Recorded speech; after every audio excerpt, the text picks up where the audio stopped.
দুঃখের সহিত কথাগুলো বলতে হইতেছে যে মুলাইতে মডেল মসজিদে আছে সরকারি মসজিদ, ভূমি অধিগ্রহণ শেষ করে মডেল মসজিদে কাজ ধরছে, কিন্তু আমাদের এই যে পাতাস্তর খেলতলার যে ব্রিজটা সেতু, এইটা আজকে 2.5 বছর পর্যন্ত কাজ প্রক্রিয়াধীন।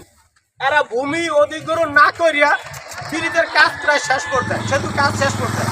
এমন অবস্থা, আমি একজন প্রবাসী, আমার কষ্টার্জিত অর্থ দিয়ে এখানে আমি জমি কিনছি আর অন্তপক্ষে 20 বছর আগে, কিন্তু গভর্নমেন্ট থেকে কোনো নোটিশ আমরা পাইনি, কিন্তু সেতুর কাজ প্রায় শেষ করতে এখনো পর্যন্ত আমাদের কাছে আশ্বাস দিয়ে যাইতেছে।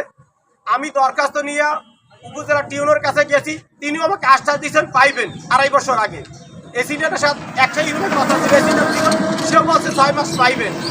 আমি উপজেলা এলজিডি অফিসে ইঞ্জিনিয়ারের কাছে গেছি, সেও একই কথা বলছে, একটু ধৈর্য ধরেন পাইবেন। আমাদের কাছে কোনো নোটিশ আকারে সরকারিভাবে কিছুই আসে নাই। এই জন্য আমরা এই জন্য আজকে এখানে মানববন্ধন জন্য আমরা সবাই দাঁড়াইছি এবং সরকারের হস্তক্ষেপ আমরা কামনা করি।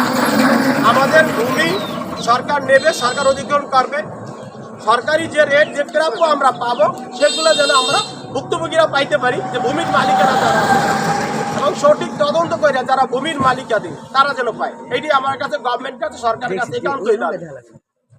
আমি জানাইতে চাই যে বিগত 2.5 বছর আগে আমাদের এখানে একটি সেতু নির্মাণের কার্যক্রম শুরু হয়েছে। তা সরকারের নিয়ম অনুযায়ী ভূমি অধিগ্রহণ করার পরে কাজ শুরু করার কথা, কিন্তু আমরা সহানুভূতি দেখে আমাদের সাথে বিভিন্ন ধরনের কথাবার্তা বলে তারা কাজ শুরু করার কারণে আমরা এটা নিয়ে বিভিন্ন অফিসে, যেমন Muladi LGD office, Barishal DC ভূমি অধিগ্রহণ অফিস, এমনকি বিভিন্ন জায়গায় যাওয়ার ফলেও আমাদেরকে শুধু আশ্বাস দিয়ে যাচ্ছে, কিন্তু আমরা মূলত কোনো সমাধান পাচ্ছি না।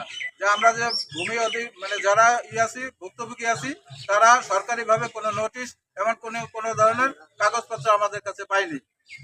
কাজে আমরা যাতে আমাদের ভূমির যে অধিগ্রহণের টাকাটা সঠিকভাবে আমরা পেতে পারি, এই জন্য আমরা এখানে আজকে মানববন্ধনের আয়োজন করেছি। আপনাদের মাধ্যমে সরকারকে এটা যাতে সরকারের দৃষ্টিগোচর হয়, আমরা এটাই আশা করছি। পর্যন্ত আমাদের ভালো কোনো কাগজপত্র আমাদের কাছে না আসা পর্যন্ত আজকে থেকে সমস্ত ধরনের কার্যক্রম এখানে ঠিকাদার প্রতিষ্ঠানের সাথে এখানে ঠিকাদার প্রতিষ্ঠান এখানে দায়িত্ব আছে, তার কাছে আমরা বলছি, সে আমাদেরকে ওইভাবে বলছে যে ঠিক আছে কাজ বন্ধ রাখা হবে, ওনাদের যে মূল ঠিকাদার আছে উনি আমাদের সাথে যোগাযোগ করবে, এই কথা উনি বলেছেন আর কি। যোগাযোগ কতদিন এটা গত 3-4 দিন আগের কাহিনী, যার জন্য আমরা কাজ বন্ধ করে দিয়েছিলাম, কিন্তু তারা আবার পুনরায় কাজ করতে বিগত 2 বছর যে 2.5 বছর 2.5 বছর কাজ হয়, এর মধ্যে কি এর অতীতে কখনো ঠিকাদারের কাছে গেছিল? হ্যাঁ, ওনার সাথে অনেকবার কথা হয়েছে, উনি এখানে পরিদর্শনে আসছিল, ওনার সাথে কথা হয়েছে, উনি বলছেন যে আপনাদের কার্যক্রম ডিসেম্বরের মধ্যে আপনারা টাকা পেয়ে যাবেন, কাজে আমাদেরকে আপনারা কাজ করতে দেন। এটার উপরে ভিত্তি করে পরে এই যে 3-4 দিন আগে কি প্রায় জুন মাসের মধ্যে আমরা চলে আসছি, এখন উনি কি উত্তর দিচ্ছে? এখন উনি আমাদের সাথে আর কোনো যোগাযোগ করে নাই, এখন আমরা কাজ বন্ধ করে দিচ্ছি। এখন যদি সে আমাদের সাথে যোগাযোগ করে সর্বশেষ কথা হয়েছে এইটার একটা সমাধান না, এটা সমাধান সমস্ত বন্ধ এই কোনো কার্যক্রম সরকারি কোনো চিঠিবদ্ধ টাকা পয়সা কথা না হবেন তো কাজ আপাতত বন্ধ থাকবে। ঠিক আছে।